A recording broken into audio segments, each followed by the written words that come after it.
Hey, well, we only have 2 students shows up. How you doing, David?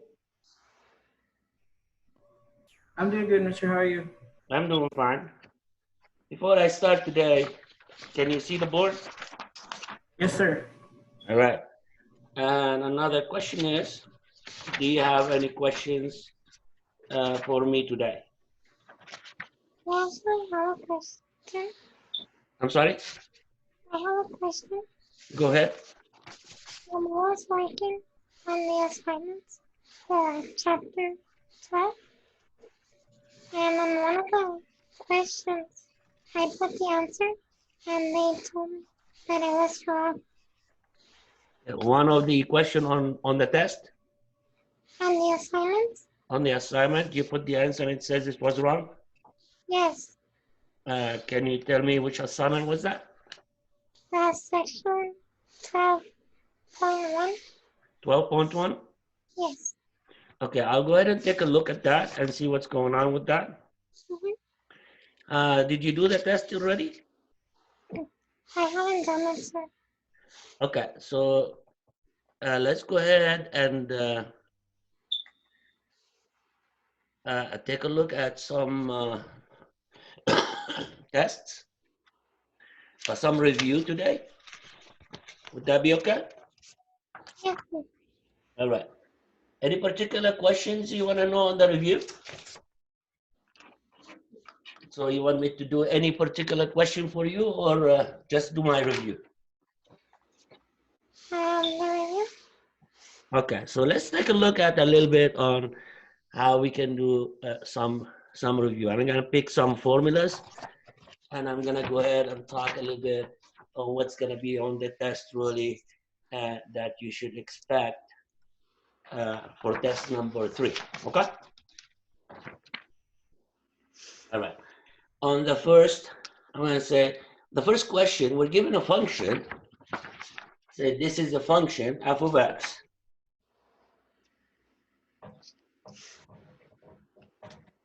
Now, can everybody see the writing properly? Yes. All right.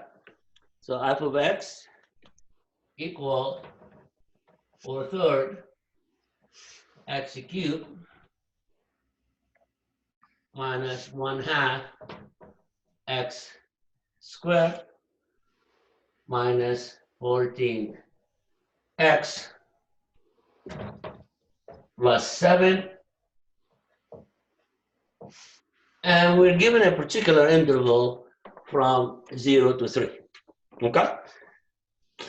In this function, we're supposed to find the absolute extremes. Okay? Now, again, to find the absolute extremes, one has to do a couple of things.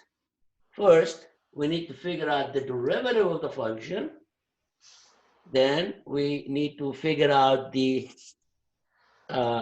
critical point of that function, and then evaluate the function at those points and also at the end points of the interval given. And these will tell me which one is the highest points, which one is the lowest points, and therefore there will be my absolute extremes for this particular function. Okay? Any questions so far? No. All right, so starting with the derivative. So f prime of x equal. I'm going to take the exponent of the first x, multiply by the coefficient. So 3 times 4/3 is 4. We subtract 1 from the exponent, x squared minus 2 times 1/2 is 1. Subtract 1 from the 2, that gives me the x. And then minus the derivative of 14x is 14. So this is the derivative of the function above. After we find the derivative, we need to find the critical points by setting the derivative equal to 0. So with that, we have 4x squared minus x minus 14 equal to 0.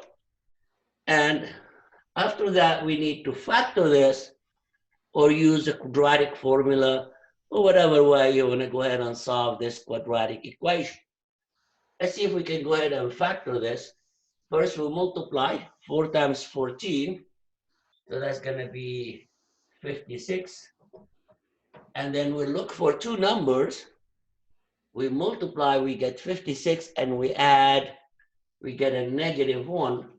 And those numbers are negative 8 and 7. So now factoring this gives me 4x squared minus 8. And then we have 4x plus 7. Divide that by 4.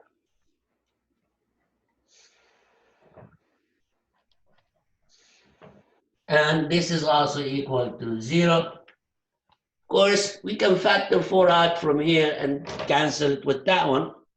So if I factor 4 out, we end up with x minus 2 times 4x plus 7 equal to 0. So for this, we have x equal 2 and x equal negative 7 over 4. By taking each factor and setting it equal to 0, we get those two numbers. Now notice negative 7 over 4 is not in our interval, so therefore we ignore that. So now we need to figure out the value of the function at x equals 0, x equals 3, and x equals 2. So let me write x equals 2 over here, so we know what we need to look for. Any questions up to this point? How did you get the fraction? I'm sorry? How did you get the fraction? Well, if you take, let me go ahead and do that. You mean this number, right? No, the next one. This one? Yes. Oh, okay. I don't know if you remember in the class, we said if we want to factor an equation of the form ax squared plus bx plus c, if we want to factor that, we can factor it in this fashion: ax plus n1, ax plus n2 divided by a. Remember that in class? So in this case, n1 and n2, we know n1 plus n2 must equal to whatever b is, and then n1 times n2 should be your c. And in this case, we said 4 times 14, that is going to give me a negative 56. And the numbers, you multiply, you get negative 56, and you add, you get negative 1 is negative 8 and 7. So that's your negative 8, and that's your 7. Applying the formula, we have 4x divided by 4. Okay, now if I do factor 4 from here, this particular factor becomes 4 times x minus 2, right? And now we can cancel the 4 out. That gives me this particular one. Okay? So we said the only number we're going to use from this will be x equal 2 to put it in the formula and evaluate it. So let's go ahead, and if everything is okay so far, that's all I need right now to determine the absolute max and the absolute minimum of the formula, of the equation. Can I erase these now? Yes. So that'll give me more space. So let's go ahead and take these out.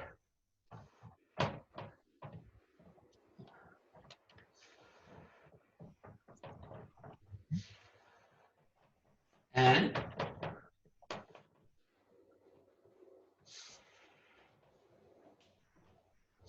And let's go ahead and continue after I put back the board, hopefully properly.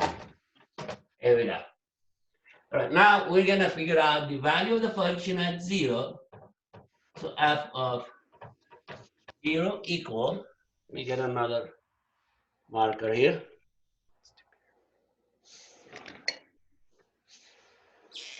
Replacing x for 0, so that means this is 0, this is 0, this is 0. We end up with simply 7. The next part is finding f of 2, which is 4/3 times 2 cubed minus 1/2 times 2 squared minus 14 times 2 plus 7. So that's going to be 8. That's going to be 32/3 minus 2 minus 28 plus 7. So that's going to be negative 30 plus 7 is going to be 32/3 minus 23. So that's going to be 69. And 69 take away 32. That's going to be, I believe, minus 37/3. So this is the value of the function at 2. Then we need to figure out the value of the function at 3. So let's go ahead and write that down. F of 2 equal negative 37/3. And now let me figure out what f of 3 is. By figuring out f of 3, we're going to just substitute 3 right here, 3 right here, and 3 right here. So this is going to give me 4 times 9 is 36 minus 9/2 minus, it's going to be 42 plus 7. So 36 and 7 is 43 minus 42 is 1. 1 take away 9/2 is going to be negative 7/2. And of course, f of 3 is negative 7/2. Now looking at these numbers, we notice f of 0 is 7, which is basically the highest point. So that's my absolute maximum. And f of 2 is negative 37/3, which is the lowest point, and that would be my absolute minimum in this case, and the problem is done. Any question on that one? No. Is that clear for all? I have a question. Go ahead. What do the 0 and 3 represent? I'm sorry? What do the 0 and the 3 represent? Those 0 and 3 are the interval from which we're looking at in this particular interval. You know, the graph may look something like that. Let's say this is a graph, right? And I'm really interested in knowing what is the highest and lowest point between 0 and, say, 3. I'm not interested in all of these portions. I'm only interested in this particular portion of the graph to figure out the lowest and the highest point in this particular interval. That's what the 0 and 3 represent in this case. Does that answer the question? Yes, thank you. Okay. How about Clarissa? I have no questions. All right. Then, with that done, let's move on to another questions. From where is this question? I'm sorry? Where is this question from? These are from the review tests. Chapter 11? This is from the one we're doing right now. No, this is chapter, I believe, 12. Okay, thank you. Mm-hmm.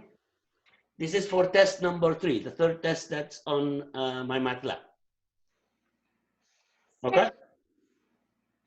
Is a test going to be on the website?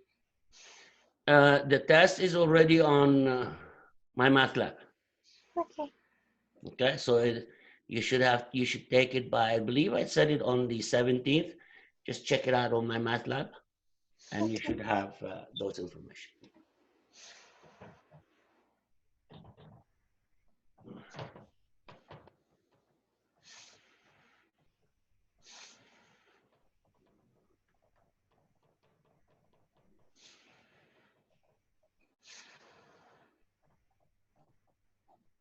Okay, let's move on to another questions.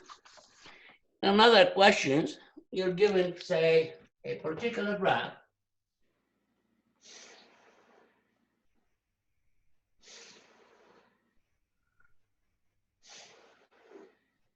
And let's say this point over here is, say, -3. Okay? Now, in this one, it says,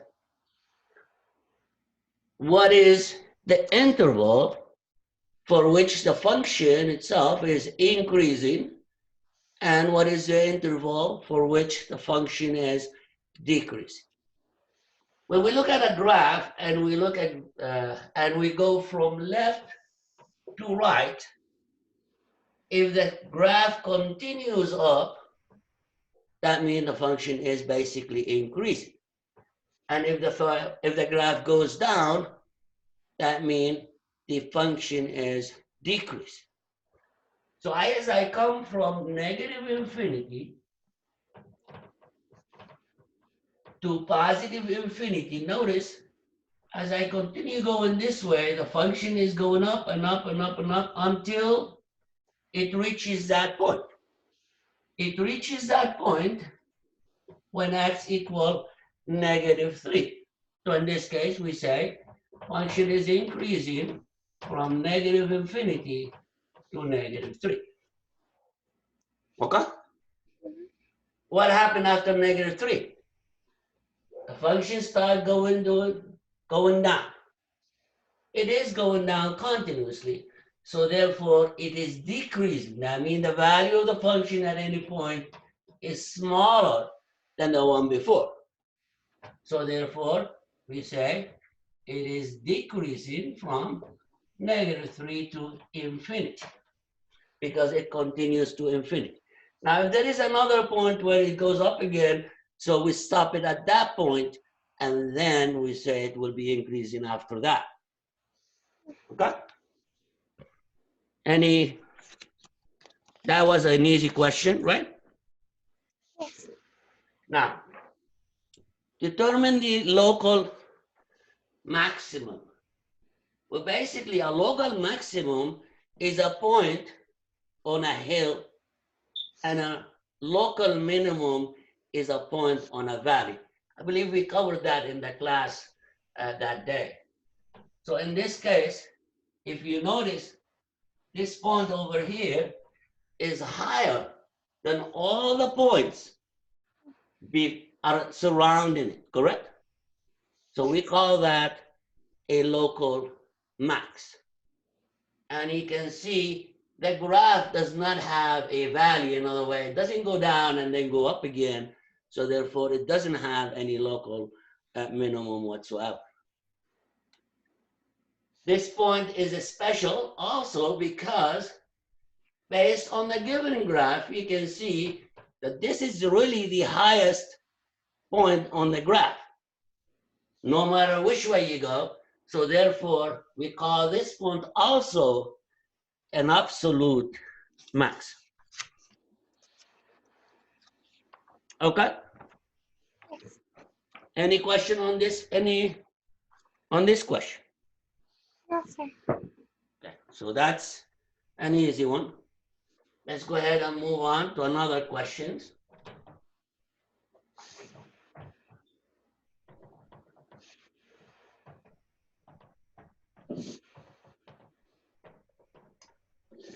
is on this particular question, it says, find the equation of the tangent line to the curve at the given point. So we're given a curve, 12x, say minus xy, plus y squared equal 36.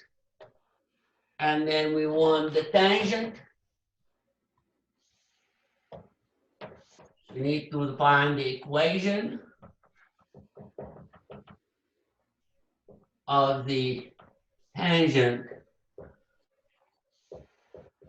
line at 3, 3. Okay? So we need to find the equation of the tangent line. So I'm going to write the equation tangent line in general form in red. So we need to find this equation. Y equal mx plus b. Okay. This is what we need to find. We need to know the value of m. We need to know the value of b at the point 3, 3 that is tangent to this equation over here. Okay, first of all, to figure out what the slope is, we need to figure out the derivative of that function at 3, 3. This is not easy to write it in the form of y equals something. So we need to find the derivative in explicit form. So let's start with giving the equation 12x minus xy plus y squared equals 0. Oh, 36. Now we're going to find the derivative of this function. The derivative of 12x is 12 minus the derivative of xy. We're going to use the product rule. Yes? Remember the product rule is you take the derivative of the first, you multiply by the second.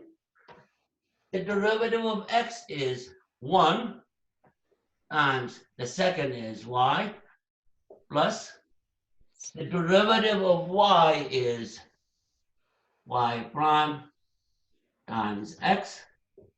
So that's the derivative of this one plus the derivative of this one is 2 times y prime equal derivative of 36 is 0. So this is the derivative of the that equation. Now we need to figure out what y prime is. So let's go ahead and expand these. So we have 12 minus y prime x plus 2y y prime equals 0. We need to solve for y prime. So I'm going to isolate everything that contains y prime to one side, everything else to the other side. So I'm going to leave these two over here. So we have 2y prime minus y prime x equal, I'm going to move these two to the other side. The y becomes positive, the 12 becomes negative. And now solving for y prime equal y minus 12 divided by these numbers without the y prime, 2y minus x. This is the derivative of this function. Now, to find m, so m equal, we need to substitute that point we have in here to figure out the slope of the tangent line. So that's equal to. Now notice y is 3 minus 12 divided by 2 times 3 minus 3, and that is equal to -9 divided by, that's 6 take away 3 is 3, which is -3. So the slope that I'm looking for, m, is -3. So I'm going to come over here and just say this is -3, just for me to find out, because I need to erase these. Any questions so far? No. All right. Yes. Where did you get the y prime? When you take the derivative of y, what's the derivative of y? Y prime. Yes? But shouldn't it be 1 like x? No. It is only x. Only the x, when you take the derivative of one letter with respect to another, then it is prime. However, if you take the derivative of a letter with respect to itself, that's when it's 1. So another way, the derivative of x with respect to x is 1. Why? Because no matter how x it changes, with respect to itself, it changes the same way. Does that make sense? Yes. Now, when I take a y or a w or whatever, any other letter, and I take the derivative of that with respect to x, because it's not the same letter, then it's going to be the derivative, because we don't know the changes until we figure it out. Does that make sense? So we call it y prime, w prime, u prime, whatever it is you do it. Does that make sense? Because here we're taking the derivative with respect to x. If I was taking the derivative with respect to y, then yes, y will be 1, but then x would be x prime. Okay. And in the 2y prime, why is it 2y and not 2y prime? Okay, then we take remember, if you have any derivative, what do you do? For x squared, what do? You take the exponent, you multiply them front, right? Yes. So 2 times 1 is 2, x, because we subtract 1 from the exponent, correct?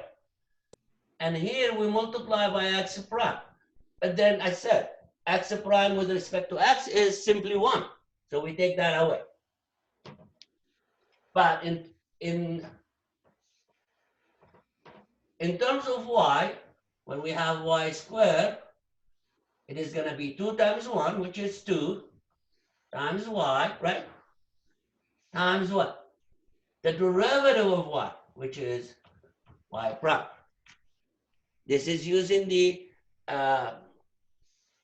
what do you call that? Functions, I forgot the name of it. But every time we take in a derivative, we follow the same rule for the x.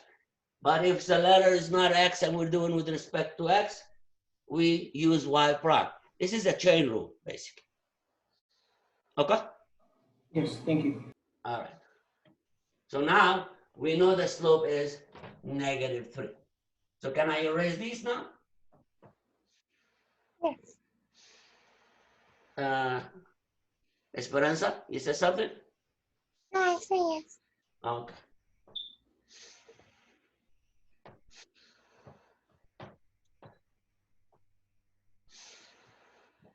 Now the next part of the question, we need to figure out what b is. But the easy way to figure out what b is, notice, what do I have here? We have y equal mx plus b. To know what b is, we need 3 things. I need a slope, m, which we already have, which is -3, right? I need an x. I need a y, which we have right here. They were given to us. Yes? So I'm going to substitute 3 for y equal -3 for m times 3 plus B. Then to figure out what B is, we're going to solve the equation. 3 equal -9 plus B. Moving the 9 to this side, it becomes plus. So 3 and 9 will be 12 equal B. So now we know what B is. We know what M is. Let me put a B over here, which is 12. So now to write the equation, just copy. Take away M, replace it by -3. Take away B, replace it by 12. So Y equal -3x plus 1. And this is the equation of the tangent line of this function with respect to or on at the point 3, 3. Any questions so far? No.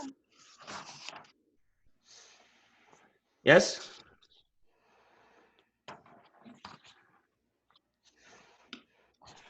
No? No. Okay, then, should we continue? Yes. All right, moving on with another question. So let's erase this.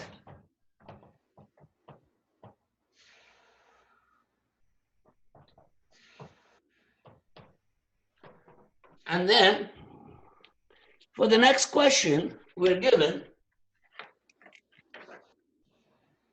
f of x equal x plus 7 divided by x plus 1. It says we're supposed to find the critical point, the open interval where the function is increasing, and the open interval where it is decreasing. So let's go ahead and start with this particular problem and see what we have.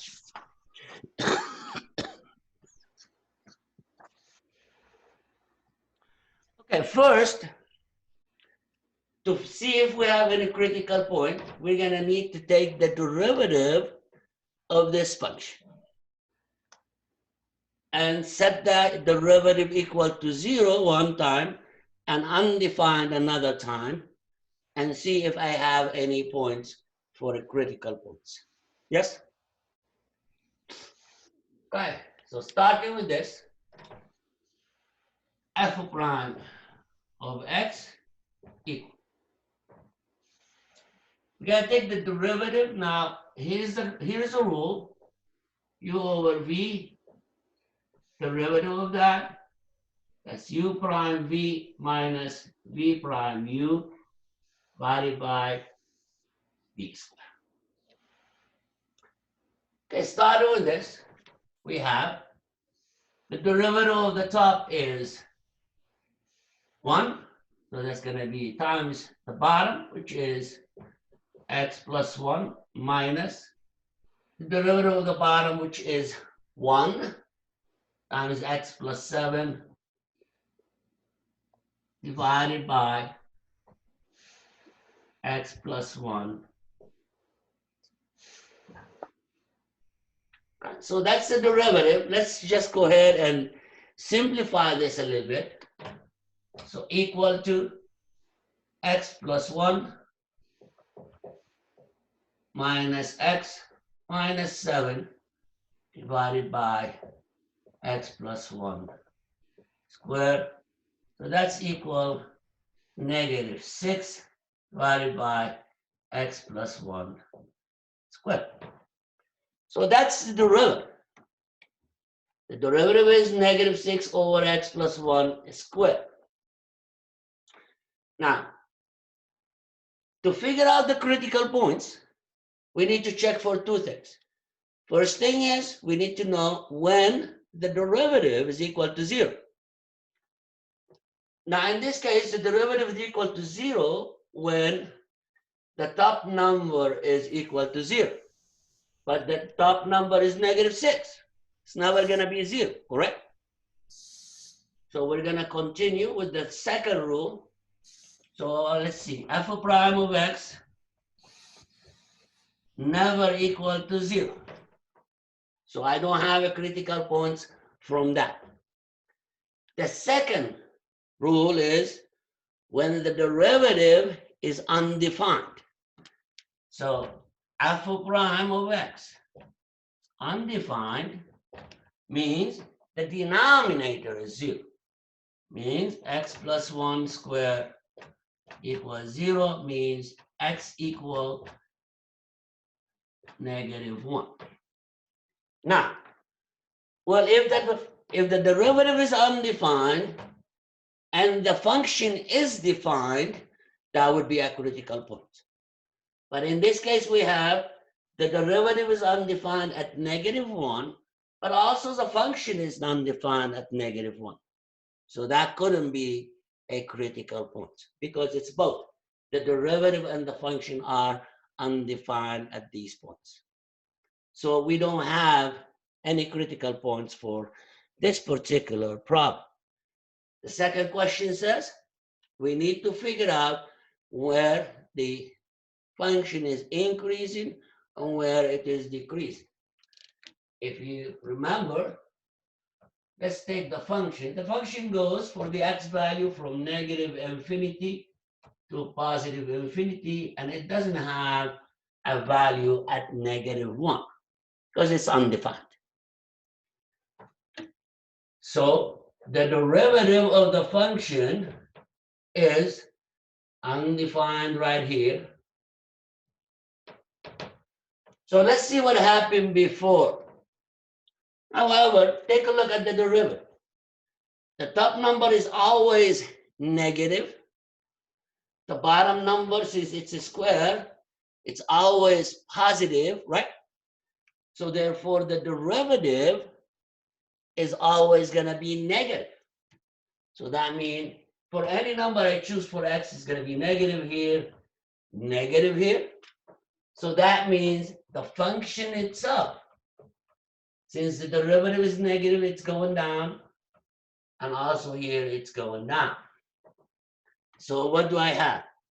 The interval for the function is increasing. We don't have any, since both derivative is, since all derivative is negative everywhere, but it is decreasing from where? -infinity to -1, and also from -1 to infinity. And these are the points at which the function is decreasing. Any questions on that particular problem? No. Okay. So let's move on and let's see what happened.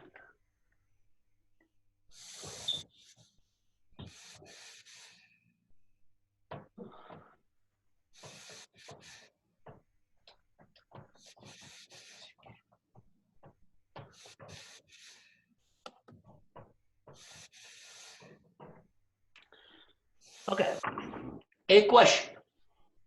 Said we're given a function s of t.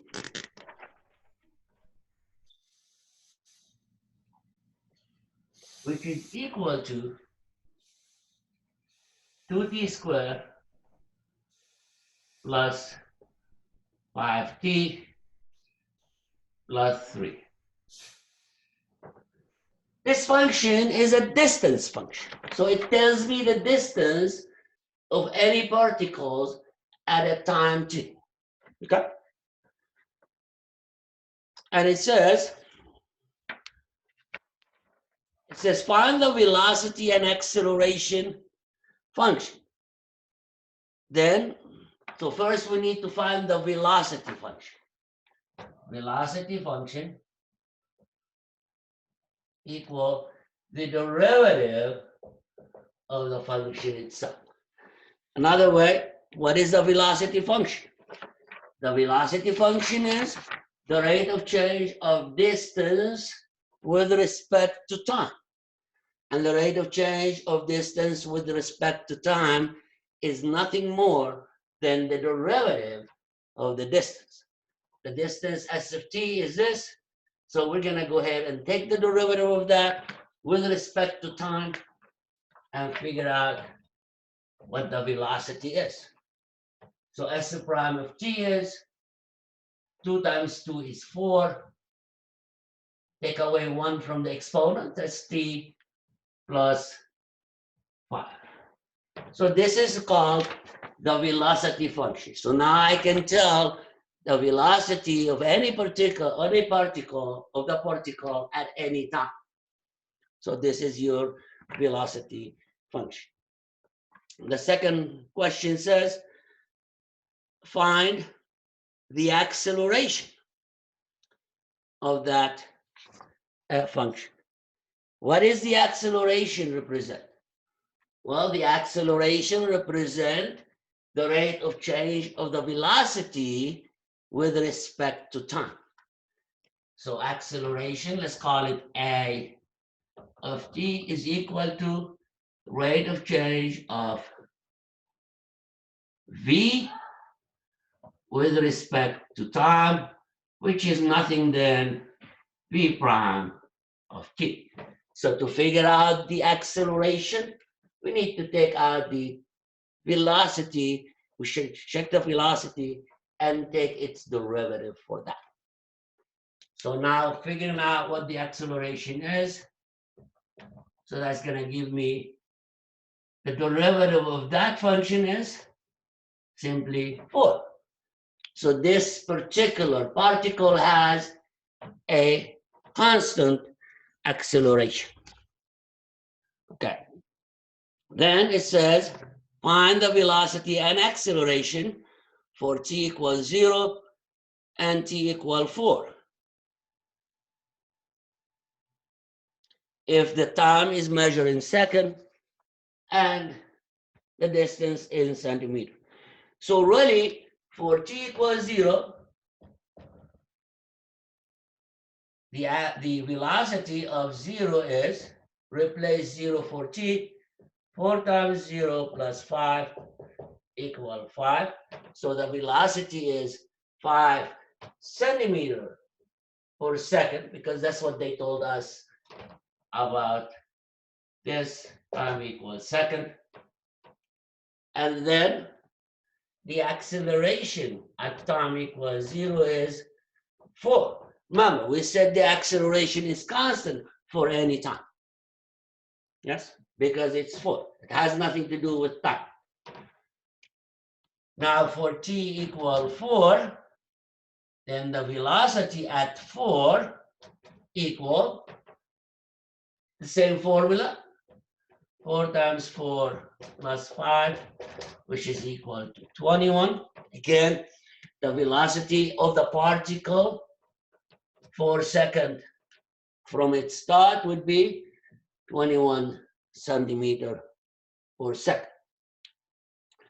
And then the velocity, the acceleration at 4 equal 4. Again, 4 is the same. Now notice, the velocity at time equals 0 is 5. So when t equals 0, velocity is 5. Because the acceleration is 4, that means every second its velocity increases by 4 centimeters per second. So at time equal 1, it is 9. Time equal 2, it is 13. T equal 3 is 17. T equal 4 is 21, which is that number. Any questions so far? And of course, the unit here is centimeter per second square, centimeter per second square.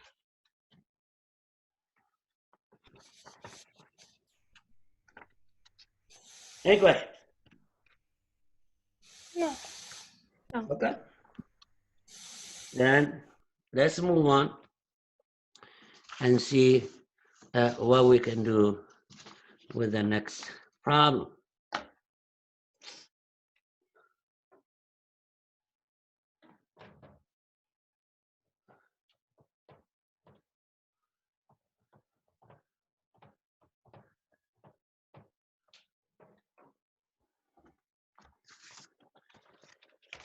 The question says, a parked car dripped transmission oil fluid is creating a circle puddle whose area in square inches is area equal pi r squared.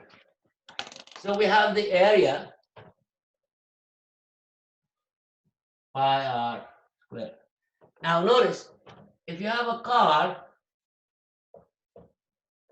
dripping oil, you have a dot, drips again, it gets bigger, it gets bigger, it gets bigger, it gets bigger, and so on. So this is what's happening with the car dripping oil. And you can see that in almost every entrance of any house, they have a garage. Most of them they have, if they have car dripping oil. Where R is, so in this case, after a period of time, we're gonna have a big circle right there, and this is R. The radius of that circle is whatever the distance from the center to the edge of the car. It says, find the rate at which the area of the puddle is increasing at the instant when the radius is 17 inches and increasing at the rate of 4 inches per minute. So here's what happened. So this is 17 inches after a long time. This has got to 17 inches. And it's still doing what? Increasing. Increasing at the rate dr dt equal, let me take that number again. That was 4 inches per minute. Now notice, every minute this goes 4 inches higher. Yes? So what happened to the area? As the radius increased, what happened to the area? The area also what? Increases, correct? Yes. Anybody wrote a chat? Because I can see the chat right now. Oh, here you go.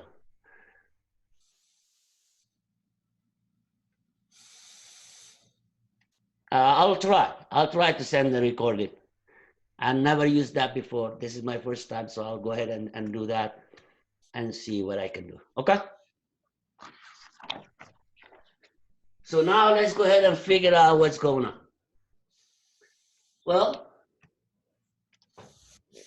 then we know the area is pi r squared. Well, first we need to figure out the rate of change of the area.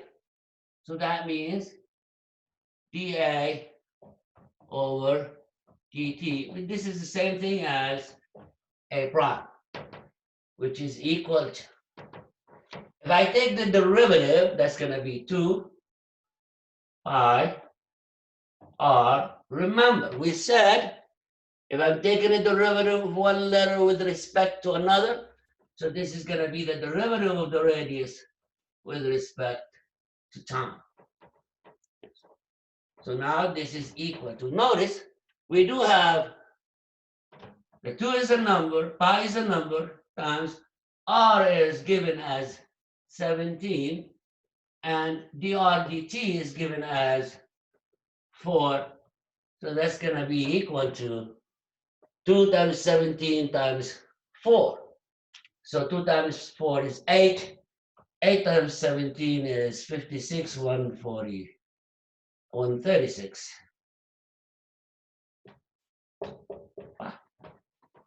So that would be the answer for this particular problem. Now the question may say to round your number. If it doesn't say to round your number, you just use pi in the calculator, figure out what the value is, and then multiply it by whatever number you get from that. Is that clear on that one? Yes. Yes. All right, so let's go ahead and do another problem.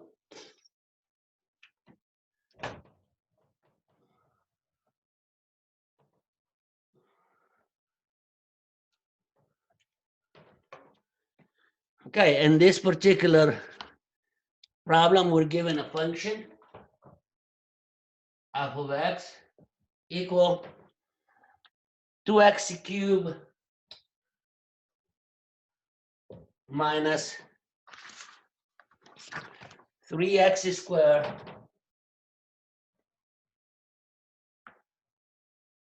plus 5x plus 3. And it says, find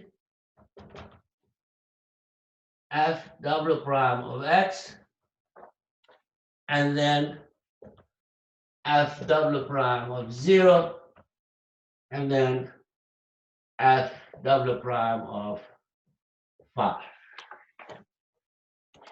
Well, simply just find the second derivative. We need the first derivative. So f prime of x equal 6x squared minus 6x plus 5. We're going to take the derivative of each term. The derivative of 3 again is 0. The second derivative is 12x minus 6. So this is my second derivative. Now we need to figure out the second derivative at x equals 0. So f prime of 0 equal actually 6. When I replace 0 over here for x, this term is gone. So we end up with a negative 6. And then f double prime of 5 equal 12 times 5 minus 6, which is 60 minus 6, which is 54. And this is the answer to this particular question. Okay? Any questions? No? No. All right. Let's continue on with the next problem.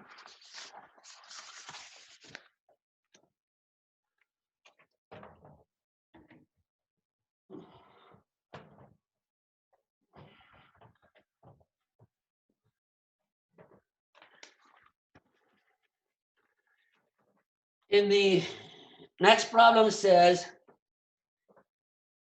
assume all variable are implicit function of time. So we're given x squared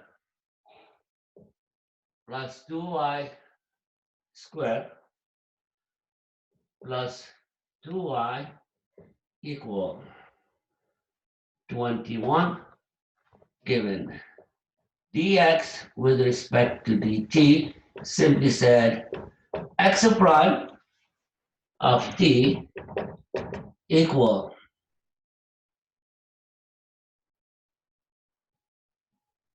5. We're given x equal 3 and then y equal negative 3 and then find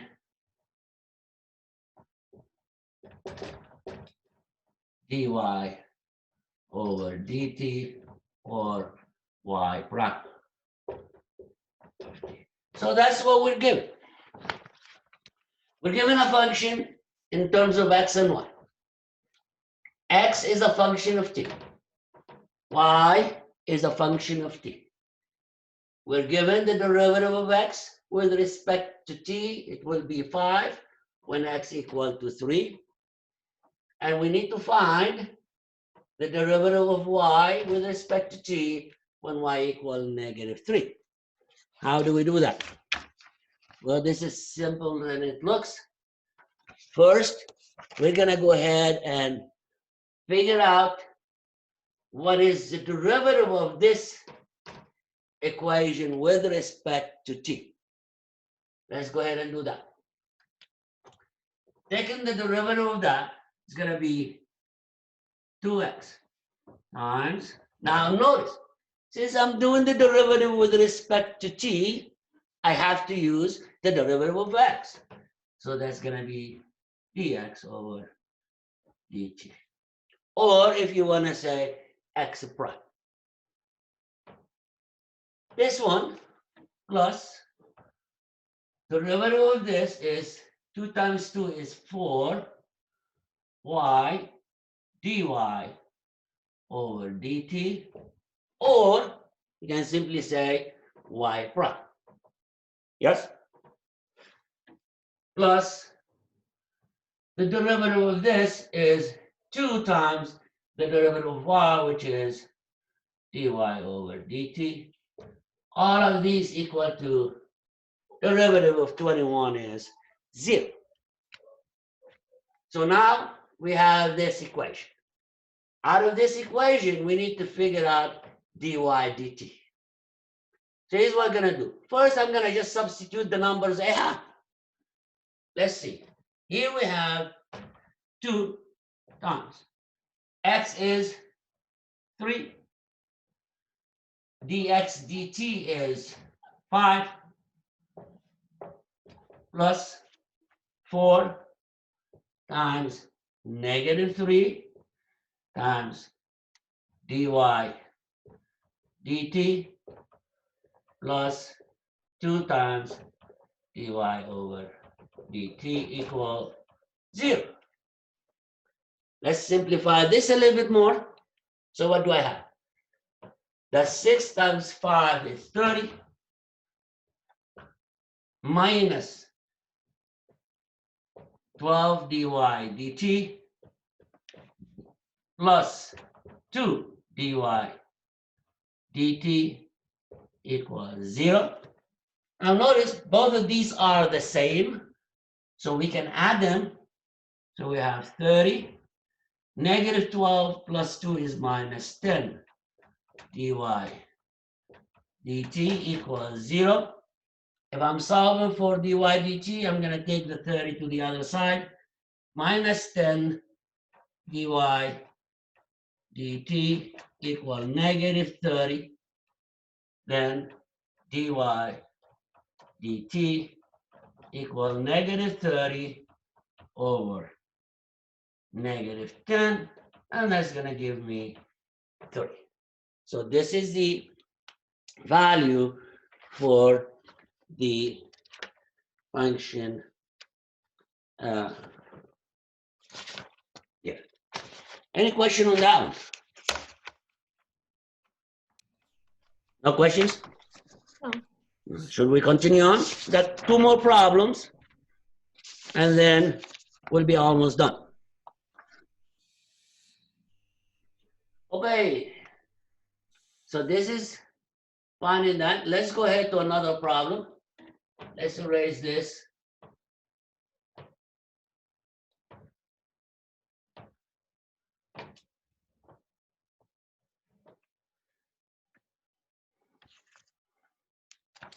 For the next one, we're given a function that is f of x equal 12x cubed minus 27x squared minus 36x plus 6. The first question is, it says find the critical numbers. Again, to find the critical number, we need to take the derivative, set the derivative equal to 0, and solve the equation. Since this is a polynomial, we don't have any undefined or derivative. So let's go ahead and do that. So alpha prime of x equal 36x squared minus 54x x minus 36. So now we have this number equal to 0. So 36 x squared minus 54 x minus 36 equal to 0. So we're going to go ahead and factor this equation and solve it. So I can see there is a 9 here, there is a 9 here, there is a 9 here. Let's see. Factor in 9 out. So that's going to give me 4x squared minus 9 times 6 is 54. 6x minus 4 equals 0. I missed it by what? There is another 2 right there, right? So let's take another 2 out. If I take another 2, that's going to be 18. And then we have 2x squared minus 3x minus 2 equals 0. And I need to factor this. So again, 2 times 2 is 4. So we have a negative 4. We have a negative 3. Okay, two numbers, their product is negative 4. There's some negative 3. That'll be negative 4 and 1. So here's what we have. 18 times 2x minus 4, 2x plus 1 over 2 equals 0. So this is the same thing as 18 times. Notice we can factor out a 2 over here. So let's factor it out and take it out. So we end up with x minus 2, 2x plus 1 equal 0. So now finding the critical point. Oops. We're going to use each factor. So x minus 2 equals 0, x equal 2. And then 2x plus 1 equals 0, x equal negative 1/2. And those are your critical points for this particular problem. Any question? No. All right, so we already know the critical points. So we need to figure out the place where the function is increasing and decreasing. So I'm going to make a little table over here. So this is your x, this is your derivative, and this is your function.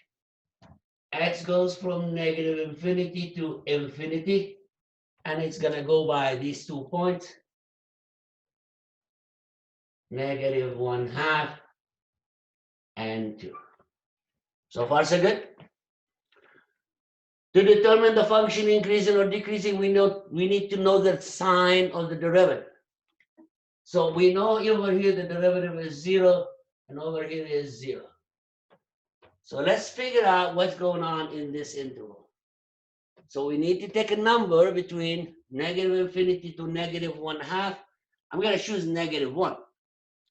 Notice here, if I put a negative 1 here, so that's going to be a negative. If I put a negative 1 here, this is also going to give me a negative. So negative times negative is positive. So this is positive. Now I'm going to choose a number from negative 1/2 to 2. I'm just going to choose a 0. If I put a 0 here, I get a negative. If I put a 0 over here, I get a positive. Negative times positive is negative. And choose a number from 2 to infinity. Let's say 3. 3 gives me positive here and positive here. So the answer is positive. So the graph goes up, goes down, goes up. And we're looking at the portion for where the graph is increasing. So where is it increasing? Notice it's going up here and it's going up here. So increasing from negative infinity to 1/2 negative, and from 2 to infinity. So this is where the graph is increasing. Decreasing, notice it is from negative 1/2 to 2, and that's where the graph is going down. So that answers the question for this particular problem. Okay. Any questions? No. No? All right, so we have one more questions, and hopefully that covers the review for what you have on the test.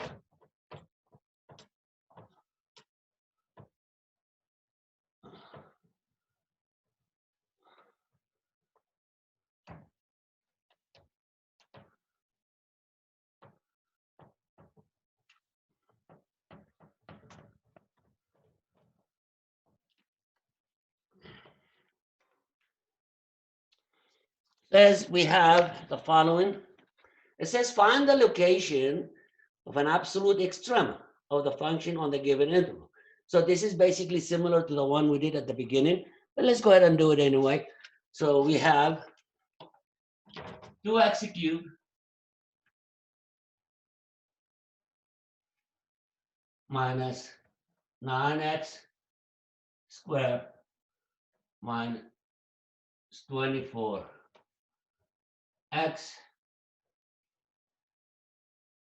plus 12, the interval 0 to 6.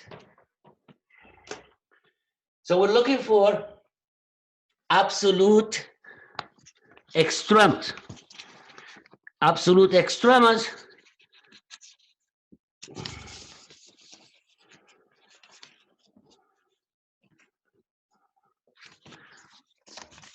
we're going to go ahead and figure out what's going on.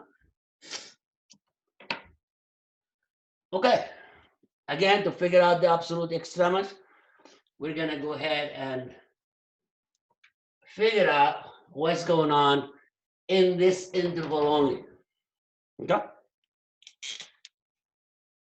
So if this is f of x, then first again, f of prime of x is 6x squared minus 18x minus 24. And I set this equal to 0. So alpha prime of x equals 0. That means 6x squared minus 18x minus 24 equals 0. We're going to factor that. Starting with factoring the 6, x squared minus 3x minus 4 equals 0. So now we're looking for two numbers. Their product is -4. The sum is -3. So that's going to be 6 times x minus 4, x plus 1 equals 0. So x equals 4 and x equals -1. Yes? So now we have these values. But x equals -1 is not in the interval. So I'm going to ignore that. And let's figure out what's going on. Now notice, this is an open interval, which means the limits are not included. So let's see what happened in here. So if I look at the function x, and I'm going to go from 0 to 6, and then we have 4. This is your derivative. It is 0. What happened between 0 and 4? Let's take a number right here. So I'm going to choose 1. This is negative. This is positive. So we have a negative here. And if I throw a number between 4 and 6, say 5, you end up with a positive and positive. So this is positive. Notice what's happening. The graph is going down, and then it's going what? Up again. However, since the points 0 and 6 are not included, I cannot say these are high points on the graph because I don't know what that point is. However, I can tell we have an absolute minimum at x equal 4. Yes? So f of x has absolute minimum at x equal 4. So this is basically the questions. Of course, to figure out that minimum, just substitute x in the equation, and you should get the answer accordingly. Yes? And these are the review for the test that is posted online. And I hope you guys do good and good luck on that test. With that, is there any questions? Sir, is the test time limited? I'm sorry? The time on the test? Okay, so let me go ahead and check the test out before I go ahead and give you any information.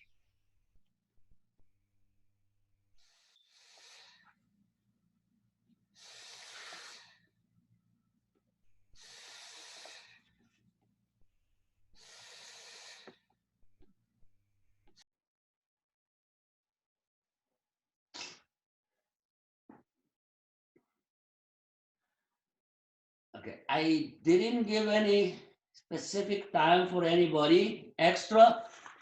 But I'll go ahead and assign particular number as we go.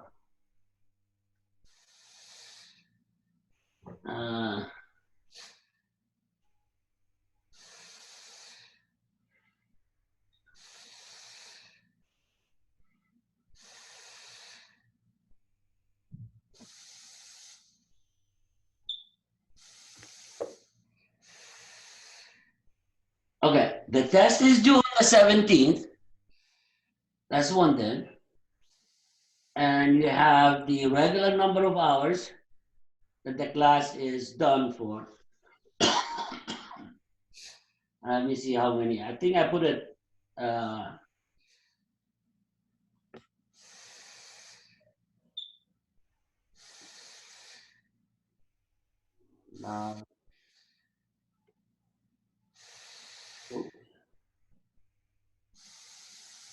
So you have number of attempts is 2. And you're supposed to have 90 minutes for that. Okay? Is that your questions? Yes. All right. So now the test is available for everybody to take it. The password is removed. Please, if you have any issue with the test, let me know. Okay, so this way I can fix it before the due date. Any other questions? No, sir. All right. Esperanza? No, sir. Okay. I hope this review was helpful, and good luck on the test. And if you guys are interested, we can do that during the class time that we have, Tuesdays and Thursdays. If you do, are you okay with that? Yes, sir. Yes, sir. All right. So hopefully this way will help you out to pass the class. I'm not sure what's going to happen with the rest of the class, but if you know somebody and you think you get a benefit out of this online, just go ahead and let them know. Okay? Okay. All right. Well, that's it for today. You guys be safe and stay home. Thank you. Thank you, sir. Thank you. Bye-bye. Bye-bye. Bye-bye. Bye.